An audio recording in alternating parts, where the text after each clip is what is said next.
সাভারের কাউন্দি ইউনিয়নের রুদ্ধশ্বাস লড়াইয়ের মধ্য দিয়ে শেষ হলো মরহুম আরাফাত রহমান কোকো স্মৃতি মিনি ফুটবল টুর্নামেন্ট।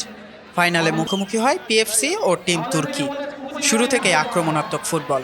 ম্যাচের প্রথমার্ধেই ব্যবধান গড়ে দেয় টিম তুর্কি, একটি গোল, আর সেটি হয়ে ওঠে ম্যাচের নিয়তি।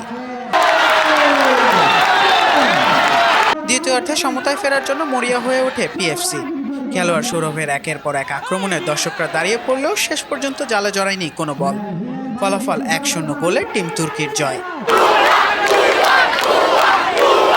ফাইনাল ম্যাচ উপভোগ করতে মাঠে উপস্থিত ছিলেন ঢাকা 14 আসনের বিএনপি মনোনীত প্রার্থী সানজিদা ইসলাম তুলি। আরও ছিলেন ঢাকা মহানগর উত্তর যুব দলের যুগ্ম আহ্বায়ক মনিউল ইসলাম মনির, ঢাকা জেলা যুব দলের সাবেক যুগ্ম সাধারণ সম্পাদক আমিনুর রশিদ তুহিন ও সাভার উপজেলা বিএনপির সাবেক প্রচার সম্পাদক হাজী আমজাদ হোসেন সহ স্থানীয় বিএনপি ও এর অঙ্গ সংগঠনের নেতাকর্মীরা। আয়োজকদের মতে তরুণ প্রজন্মকে মাদক ও কিশোর গ্যাংয়ের মতো অন্ধকার থেকে দূরে রাখতে খেলাধুলাই সবচেয়ে কার্যকর মাধ্যম।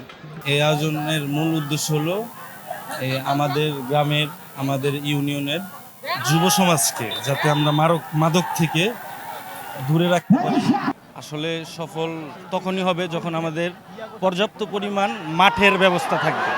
মাঠ থাকলে আমাদের যুব সমাজের ছোটোখাটো যে বাচ্চাগুলো ওগুলো আপনার খেলাধুলায় অংশগ্রহণ করবে, নিয়মিত খেলাধুলার এরকম আয়োজন করবে, তাহলে তারা মাদক থেকে দূরে থাকবে।